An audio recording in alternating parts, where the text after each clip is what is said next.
All right, let's double check where we stand. First of all, I want to show you all the formulas that we are currently using.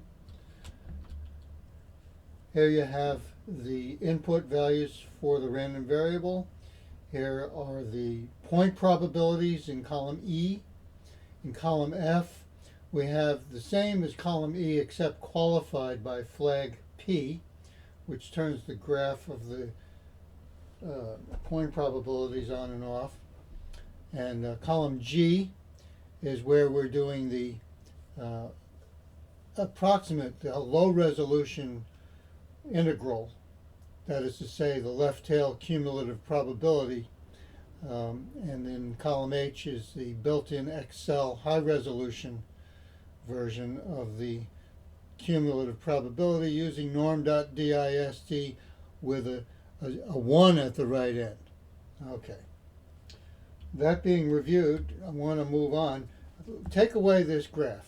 Okay, I'm going to create a new graph, but I'm going to create a new graph that shows the range of the input value x from x0 to an upper limit called x1. So I'm going to create a new variable, name here x1, and I'll start it at 1. And as usual, want to define this name using the Formulas tab, Create from Selection. Got it. Go home, highlight it, put frame around it, and now double check that it's up there. And we notice something. See, it comes in as x1 underscore. That's another one of these peculiarities which I talked about, where Excel sometimes, for its own internal reasons, wants to put an underscore after certain names. That being said, we now know how to use x1. However, I just want to be clear, if I want my label to reflect the true name, I better edit it and put an underscore in the label. Okay, so now that's straight. What I'm going to do is create in column I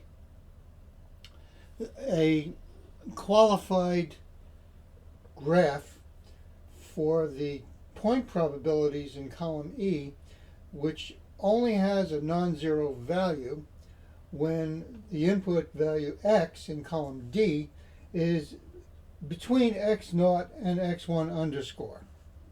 We're going to use a little logic and some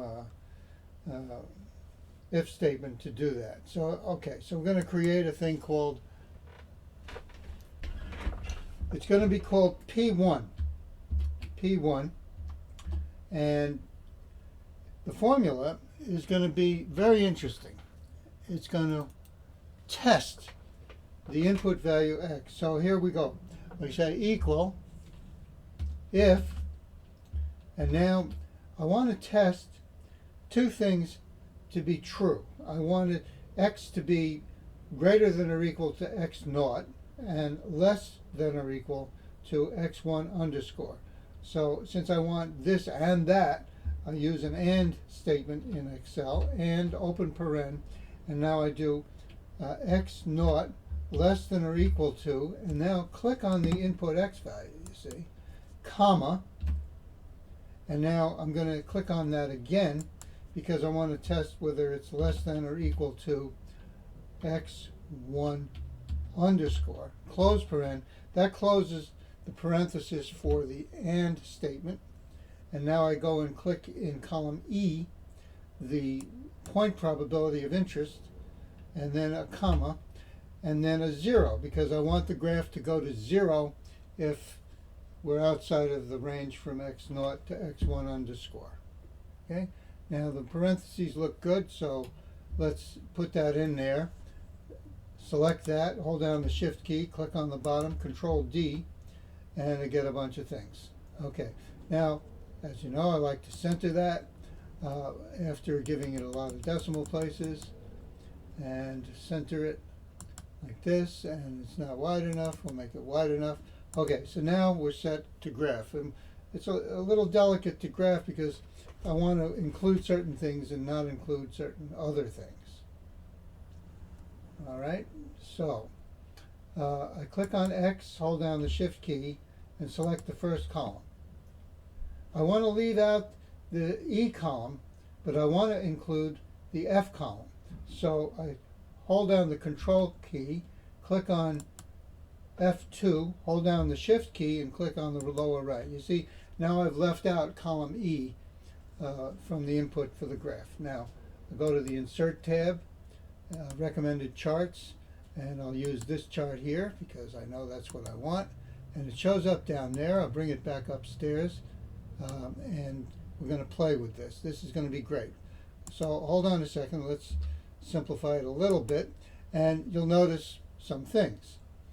First of all, I've got now a blue, orange, a gray, and the new thing is the yellow graph, and we will come to using that. But what I would like to do is to give it a better color. I want to make it red.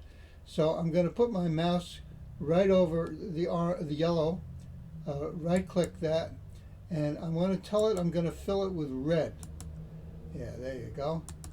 See, isn't that nice? Now, we can play with our flags. If I turn off the P flag, what happens? Well, that chunk stays there because you see we created a qualified copy of it in column I. That's great. Okay. Now, let's turn the flag back on just for keeping it nice. And I want to put in a little algebraic summary of what this graph is showing. And you know what? There's an interesting place to put it. You know, I should put it in the title. I like these things over here. Chart title. There you go. And now, in the chart title, I'm going to put capital P, square bracket, x naught, less than or equal x, less than or equal to x1 underscore, close square brackets. And to do this really well, I'm going to make that red so that you know red is what is the key color here, and make it bold. Okay, look at that. Isn't that great? That's way cool. There's more. There's more. Because what I would like to do is to calculate the area under the red curve and show it as a percentage. Okay? So here's how we're going to do that. I'm just going to put it right underneath. It's going to go like this. Equal norm.dist open paren x1 underscore, let's use a lowercase x, x1 underscore. So in other words, I'm going to get the left tail cumulative probability up to the right edge of the red graph. Okay? And that's going to use mu and sigma. And I'm putting a 1 at the right end because I want the left tail cumulative probability. In other words, I want all the probability to the left of this line here, all the way to the left. But I'm going to subtract from it all the probability to the left of the left red line. So I'm going to go like this, equal minus norm.dist, and guess what I'm going to put here? That's right, x sub naught, comma mu, comma sigma, comma 1, and okay. And you get 34. Well, let's give it a couple of more decimals. Okay, so give it a little more, and also turn it into a percentage with a little more. There you go. And that's so important that I'm going to make it large, like that, and even make it bold. That's very important. I'm going to explain why that's important. First of all, that's a probability, or a probability represented as 34.13%. Fine. Well, okay, so we go and look at the settings over here. We have mu is 0, sigma is 1, which means we're talking about the standard normal probability distribution. X naught is at 0, so it's at the mean, it's at the center here. I don't have all the numbers down here, but I know you know they're there. and it goes up to x1, which is one standard deviation. Okay, okay. So you know what? I'm gonna have a little fun here. Okay, I'm gonna make x naught equal to minus the standard deviation. Watch this. Equal minus sigma, and I'm gonna make x1 to be, actually, you know what? I'm going to change that a little bit. I'm going to make that mu minus sigma. Mu minus sigma. And I'm going to make x1 underscore equal to mu plus sigma. All right. And, well, oh, there's the probability. Is 68 some odd percent. Fine. Okay, so in summary, here's what this information is telling us. That between the mean plus or minus one standard deviation, the probability is 68.27%. Okay, now I'm going to move the mean. I'll move it to the left, let's say to negative 0.75. Watch what happens to the between probability. Oh, it stays the same. Aha! So in other words, it's not a surprise, because all we're doing when I change mu is shifting the whole picture to the left in this case, but I could shift it to the right, and you're always going to get the same amount of probability because I have not changed the width. Okay, now let's change the width. Let's say change it to 2. Oh, interesting. It's still 68%. What? Oh, wait a minute. Wouldn't it be more? Well, no, not necessarily, because the total probability under the graph has to be 1. So if I make it wider, it has to be shorter in height. And actually, you can sort of see that. Let's put it back to sigma of 1. And the height is just under 0.4, right? Now I change the width to 2, and now the height is about just under 0.2. And that's the point. There's more. Because you see, what if I actually leave sigma at 1, and I use 2 standard deviations to the left or to the right? So I'm going to change this formula and put in 2 times sigma.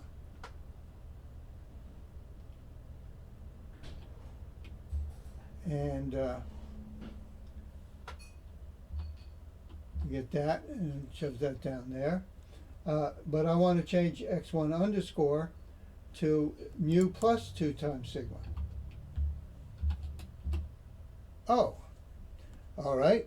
In summary, here's what we just accomplished. We calculated the between probability from the mean minus 2 standard deviations, because sigma is 1.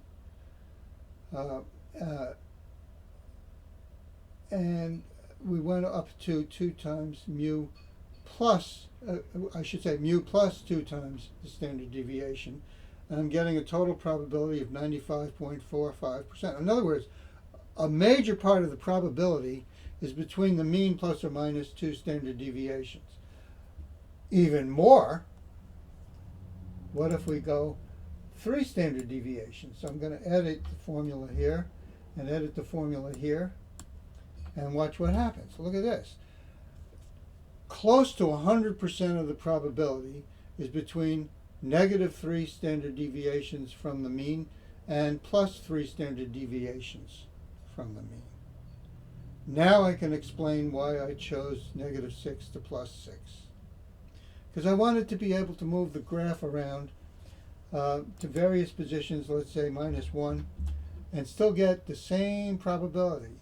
Or move the graph to minus 2 and still get the same probability. Move the graph to minus 3 and still get the same probability. You see what I'm saying? I'm able to move it all the way to, centered on negative 3. Or, of course, if I centered it on plus 3, I'm still getting the same probability. Still getting the same probability. And if I bounced x0 and x1 underscore to plus or minus 2 standard deviations, I would still get the same probability over and over again. What is the lesson to be learned? Not complicated. The probability is always the same even if you translate to the standard normal probability distribution. Make an even more general statement.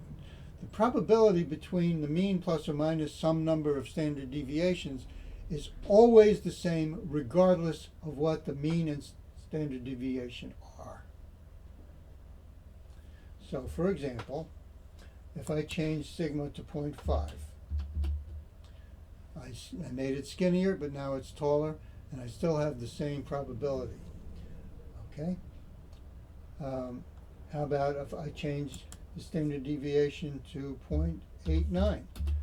Still the same probability. Now if I can go back and change to 2 times the standard deviation, change this to 2, change this to 2, you still get that 95.45%. And if I change the mean to negative 0.7, let's say, I'm just making up a number, it's still 95%.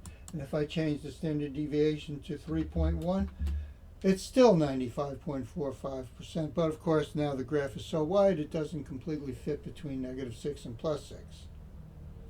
By the way, that negative 6 and plus 6 also explains why delta is 0.12, because what delta is the range from negative 6 to plus 6, which is 12, divided into 100 parts. So 12 over 100 is 0.12.